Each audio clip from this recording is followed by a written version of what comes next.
రిపోర్ట్ని సబ్మిట్ చేశాం. కానీ దీని మీద ఇతర సభ్యులందరితో చర్చ చేసి రిపోర్ట్ తయారు చేయటం. ముఖ్యంగా ఏదైతే రిపోర్టు కాంగ్రెస్ పార్టీ క్రమశిక్షణ అత్యంత ప్రాధాన్యత కలిగినటువంటి క్రమశిక్షణతో ఉంటేనే కాంగ్రెస్ పార్టీ నాయకులు కార్యకర్తలు కింద క్యాడర్ అందరూ కూడా కాంగ్రెస్ పార్టీని కాంగ్రెస్ ప్రభుత్వాన్ని గౌరవిస్తారు. ఆ గౌరవించడం ద్వారానే రేపు వచ్చేటటువంటి ఎన్నికల్లో కాంగ్రెస్ పార్టీకి ఓటేసే పరిస్థితులు ఉంటాయి.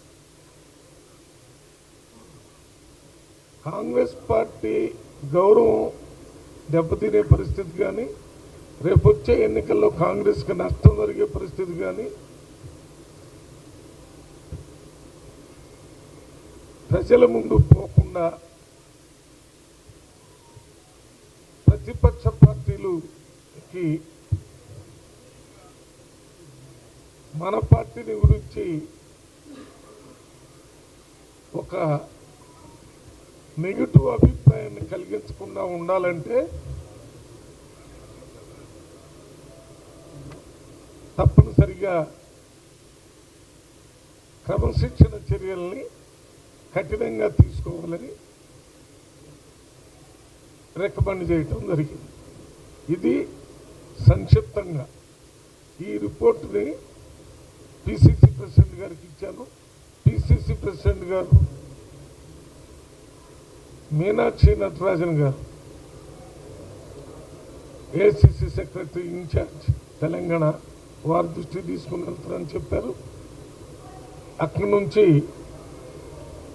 ఏఐసిసి ప్రెసిడెంట్ గారికి, అక్కడి నుంచి ఏఐసిసి జనరల్ సెక్రటరీ ఆర్గనైజేషన్ వారికి వారి రిమార్క్స్తో పాటు నా రిపోర్ట్ కూడా పంపిస్తానని చెప్పారు. నా తరపున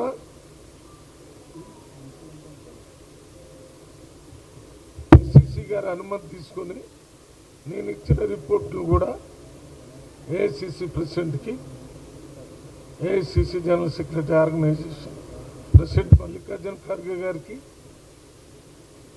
general secretary KC Venugopal organisation వారికి పంపించడం జరుగుతుంది.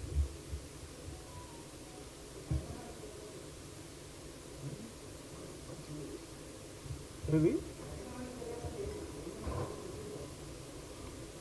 కఠినమైన చర్యలు ఏంటి అనేది మా కాంగ్రెస్ పార్టీ హైకమాండ్ నిర్ణయం తీసుకొని మీ అందరికీ చెప్తారు. నాకు కూడా రిపోర్ట్ నాకు కూడా పంపిస్తారు.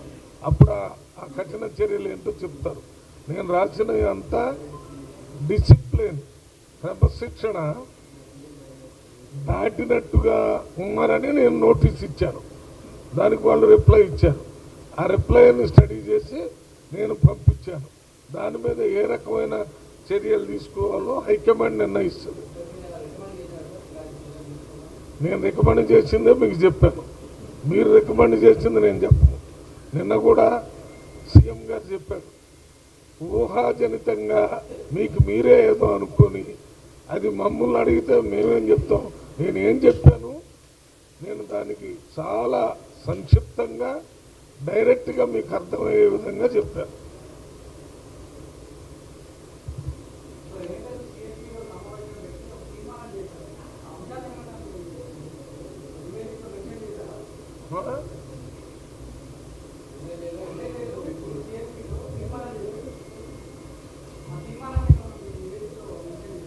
నేను ఇందాక మాట్లాడేటప్పుడు ఒక మాట చెప్పాను. ఇప్పుడు ఇచ్చిన నోటీస్ సమాధానంతో పాటు దానికి సంబంధించిన ఇతర అన్నిటి మీద ఒక సమగ్రమైన రిపోర్ట్ని పంపించి ఇది క్రమశిక్షణ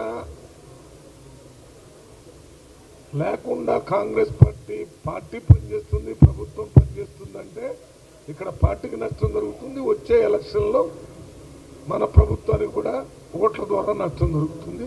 అందువల్ల వీటన్నిటిని సమగ్రంగా పరిశీలించి ఒక తీవ్రమైన ఒక మెసేజ్ని కాంగ్రెస్ పార్టీ లీడర్స్కి, కాంగ్రెస్ పార్టీలో ఉన్న క్యాడర్స్ అందరికి కూడా పంపించాల్సిన అవసరం ఉంది.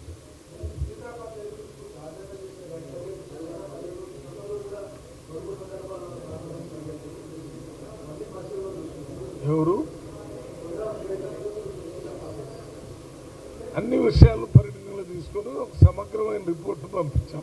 రిపోర్ట్ అంటే నాకు షోకాజ్ నోటీస్కి రిప్లై ఇచ్చిందని నేను పంపించడం రిపోర్ట్ కాదు కదా.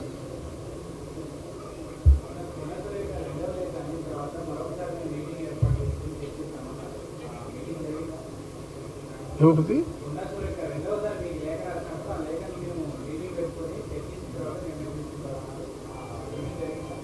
అన్నీ మాట్లాడారు. మీటింగ్ ఎంతవరకు అవసరమో అంతవరకు మాట్లాడి దాన్ని కూడా రిపోర్ట్లో పంపించాను. ఆ విషయాన్ని కూడా వారు లెటర్ ఇచ్చారు కాబట్టి దాన్ని సీరియస్గా తీసుకోవాల్సిన అవసరం ఉందో తీసుకున్నాను.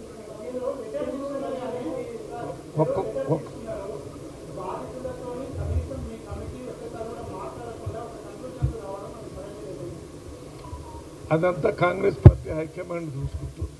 అది సరే అని నేను చెప్పేది నేను 3 గంటలు గాంధీ భవన్లో కూర్చున్నాను. ఒక రోజు ముందు నుంచే నేను గాంధీ భవన్లో 3 గంటల నుంచి